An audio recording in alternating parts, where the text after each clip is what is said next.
My fellow Singaporeans, I've said before that the world is changing in ways that will disadvantage small open economies like Singapore.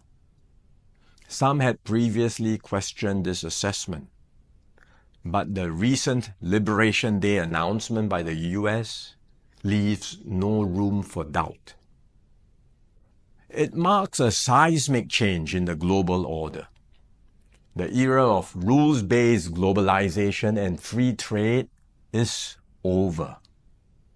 We are entering a new phase, one that is more arbitrary, protectionist, and dangerous. For decades, the US was the bedrock for the free market economies of the world. It championed free trade and led efforts to build a multilateral trading system, anchored by clear rules and norms, where countries could achieve win-win benefits through trade.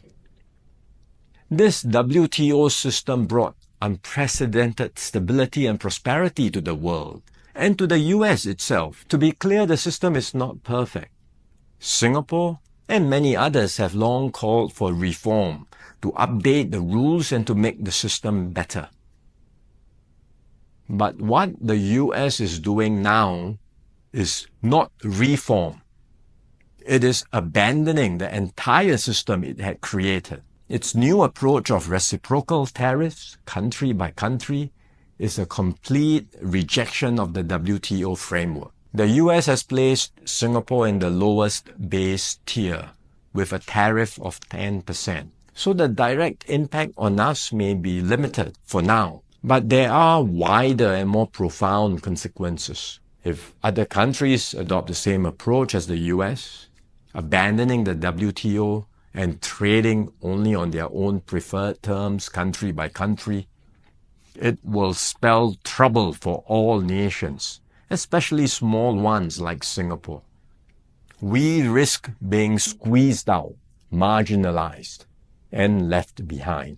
We can also expect a strong global response to America's tariffs. Singapore has decided not to impose retaliatory tariffs, but other countries may not exercise the same restraint. The likelihood of a full-blown global trade war is growing. The impact of the higher tariffs, plus the uncertainty of what other countries may do next, will weigh heavily on the global economy.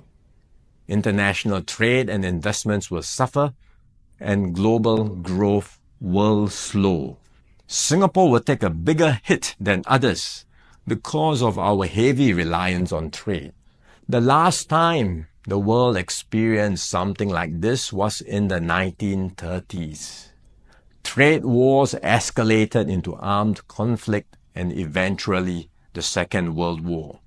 No one can say how the current situation will unfold in the coming months or years. But we must be clear-eyed about the dangers that are building up in the world.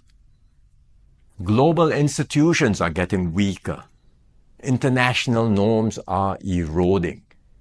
More and more countries will act based on narrow self-interest and use force or pressure to get their way. This is the harsh reality of our world today.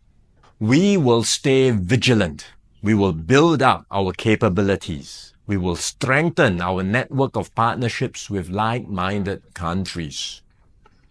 We are more ready than many other countries with our reserves, our cohesion, and our resolve. But we must brace ourselves for more shocks to come. The global calm and stability we once knew will not return anytime soon. We cannot expect that the rules which protected small states will still hold. I'm sharing this with you so that we can all be mentally prepared, so that we will not be caught off guard. Let us not be lulled into complacency. The risks are real and the stakes are high. The road ahead will be harder. But if we stay resolute and united, Singapore will continue to hold its own in this troubled world.